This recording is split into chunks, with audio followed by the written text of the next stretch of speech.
Hola a todos. Hoy vamos a compartir una reflexión importante basada en aspectos relacionados con la oración. Decidí llamar este tema "Quien te escucha". Cuando nos comunicamos los unos con otros o hay procesos de comunicación a nivel de la sociedad, es muy importante saber si somos escuchados y si también estamos escuchando.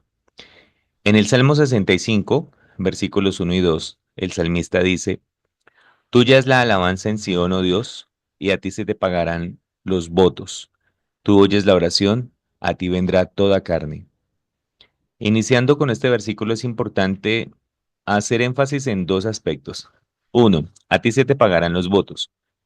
Una de las cosas que a veces nos motivan a orar es casi que decirle a Dios: mira, Dios, si respondes de esta manera, yo haría tal cosa. Pero regularmente puede ser que nos olvidamos de ese tipo de votos que hacemos delante del Señor, pero el salmista en realidad ni siquiera lo pone en duda, sino que de una u otra manera esos votos serán pagados. El segundo punto es: tú oyes la oración. En este aspecto de tú oyes la oración es donde hoy nos vamos a concentrar. ¿Qué tan conscientes somos que Dios escucha nuestra oración? Él sí la oye. Y en medio de este punto es saber cómo el salmista dice: a ti vendrá toda carne. Pareciera que todo lo que tiene vida, de alguna manera, el autor de este salmo refiere que habrá un acercamiento a Dios de alguna u otra manera, y esto es algo interesante. Tiempo de orar. Todo el tiempo es importante saber que si conoces a Dios y que si tienes una relación con Él, es tiempo de acercarnos al Señor. ¿Por qué? Porque la oración da la oportunidad de alabar a Dios y solicitar su intervención divina en nuestra vida y la de otros. Un aspecto que muchas veces lo podemos perder de vista cuando nuestra oración se concentra mucho en nuestra necesidad, en lo que nosotros interpretamos como circunstancias apremiantes que nos llevan a doblar rodilla delante del Señor. Y seguramente en el tiempo de orar nos olvidamos también de mirar alrededor las circunstancias que pueden estar rodeando nuestra vida. La oración también permite que glorifiquemos su nombre. ¿Qué tan frecuente es la motivación de acercarnos a Dios a orar, no solo para pedir por nuestras necesidades, sino también para disfrutar de un tiempo en su presencia, disfrutar de su amor, de reconocer sus atributos y decirle: Dios, tú eres grande? A través de la oración, estamos siendo provistos de una vía de comunicación de tal manera que podamos ser llenos de gozo. El gozo desde la perspectiva de disfrutar de la presencia de Dios. El gozo en un poco de desconexión del disfrute de las circunstancias, porque hay circunstancias terrenales que seguramente no nos generan mucho gozo, mucha satisfacción. Al contrario, nos pueden estar generando dolor, incertidumbre, inquietud. Pero en medio de esas circunstancias es como saber que por medio de la oración también podemos experimentar gozo. Aquello que el autor decía: una paz que sobrepasa todo entendimiento. A veces esa paz que ni siquiera nosotros mismos logramos entender. Entonces, ¿qué tanto tiempo dedicamos a la oración? Es algo personal. Creo que hay personas que hablan de determinada cantidad de minutos, de determinadas formas de orar. Hoy lo que quiero es que recordemos cómo la oración nos conduce a Dios, nos conduce a mirar no solo las necesidades propias, sino también esa vía de comunicación con el Señor que nos permite disfrutar de Él y por lo tanto nos va a permitir disfrutar de un gozo permanente. La oración entonces, a través de lo que leemos en la Biblia, genera un impacto. Entonces, cada tiempo que dedicamos a orar va a tener su impacto. Y ese impacto tiene algunas características que seguramente usted ya ha estudiado, que seguramente ha leído y ha entendido delante del Señor, y hoy queremos recordarlas brevemente a través de algunos salmos. Primer aspecto, en el Salmo 145:19 dice que cumplirá el deseo de los que le temen, oirá a sí mismo el clamor de ellos y los salvará. Hay algo interesante aquí, y es que muchas veces tenemos anhelos y se los manifestamos a quien de pronto consideramos que puede dar una respuesta favorable a esos anhelos. Esto a nivel terrenal, pero cuando ya estamos a nivel de la relación con Dios, todo anhelo se lo podemos manifestar a Él, pero ¿qué tanto temor hay en nuestro corazón? Hablo de un temor reverente, de un temor que reconoce que Dios es soberano y que nosotros somos flor del campo. ¿Qué tanto temor hay a la hora de presentarle un deseo al Señor? ¿Cuál es la transparencia que tenemos? Y entonces dice: Aquellos que le temen, les va a cumplir el deseo. También escuchará el clamor de ellos, pero habla de una salvación. Un aspecto del impacto de la oración es que sí, definitivamente el Señor escucha nuestra oración, sí la escucha, Él sí la escucha. Ahora, la parte nuestra, ¿tememos a Dios? ¿Le clamamos a Él? ¿Sabemos que la salvación está en Él? Porque regularmente cuando hay un deseo, ¿a quién recurrimos, no? Entonces de pronto fulano me puede ayudar, me puede satisfacer este deseo. Si sentimos inseguridad, hay que llamar a qué entidad para que nos genere seguridad. Pero lo que dice aquí es el Señor sí escucha. Y entonces, bueno, algunas oraciones que de pronto decimos, Dios se ha demorado mucho en responder, ¿qué pasa con esa conexión del temor y la certeza de salvación que nos conduce a orar? El Señor entonces, ¿qué? El Señor escucha nuestra oración. Jesucristo en Mateo 6 nos dice, y orando no uséis vanas repeticiones como los gentiles que piensan que por su palabrería serán oídos. No os hagáis pues semejantes a ellos, porque vuestro Padre sabe de qué cosas tenéis necesidad antes que vosotros le pidáis. Jesucristo es genial, o sea, él estuvo en un momento en el cual en su pueblo se había proliferado una cultura de repeticiones, de vanas repeticiones, de algunas tradiciones añadidas a los procesos de acercamiento al gran yo soy. Y de alguna manera, él les está diciendo, ojo, las repeticiones muchas veces son vanas. Las repeticiones son utilizadas por todo tipo de personas. En este caso se refiere a ellos como gentiles, a quienes de alguna manera en su momento toda persona que no fuera nacido en el pueblo judío era llamado gentil, ¿cierto? Y él dice, ellos piensan que por su palabrería serán oídos. Pero entonces ni siquiera se está refiriendo a los externos, a los gentiles como tal, sino a aquellos de su pueblo que empezaron a utilizar vanas repeticiones. Dice Pilas, no se vayan a volver semejantes a ellos. Ahora, ¿cuál es la razón? No es ni siquiera que no se parezcan a ellos. Lo que pasa es que Dios sabe de qué cosas tenemos necesidad. Y Él las conoce antes que se las pidamos. Es increíble porque aquí un aspecto de la oración es que cuando vamos a acercarnos a Dios hay que tener la certeza de que Él ya conoce nuestras necesidades. Ok, entonces yo puedo decirle a Dios, esta es mi necesidad, pero realmente Él conoce la necesidad verdadera.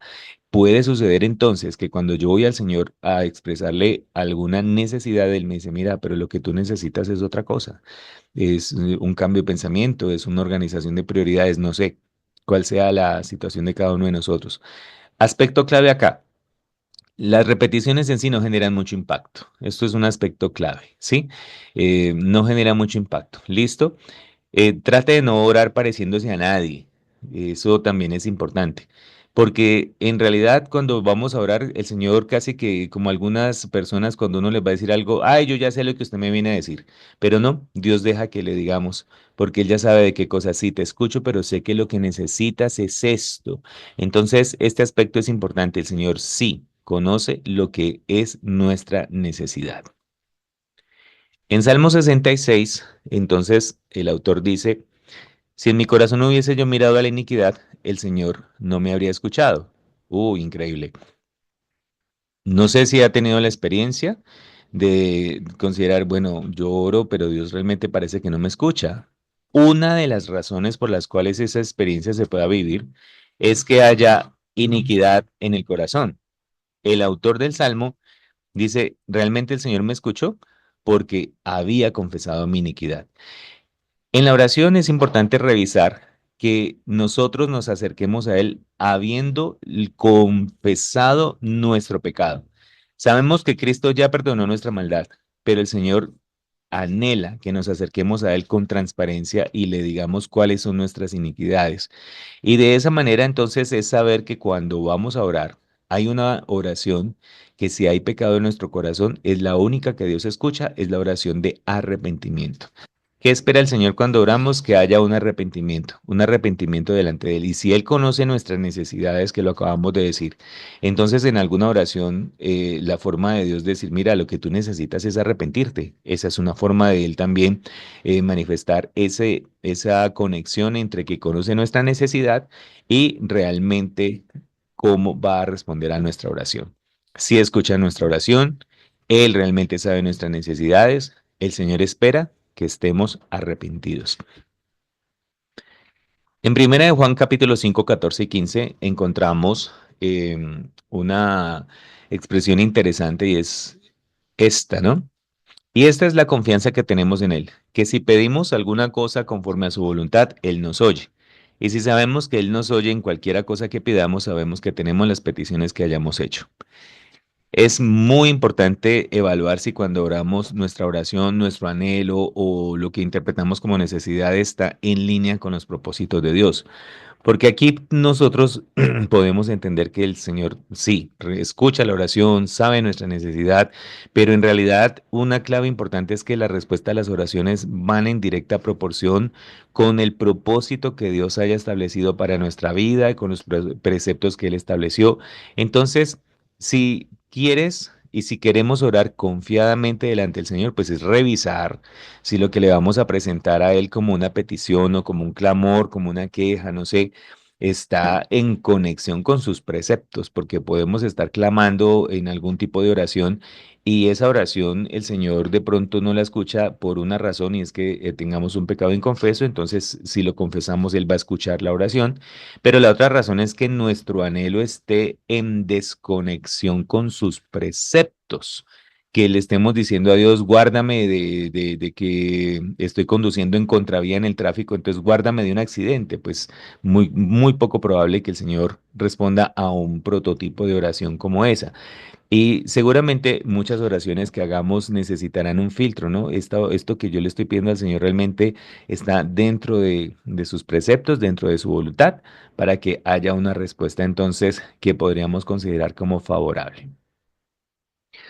Un aspecto interesante de la oración es la ampliación del panorama de oración.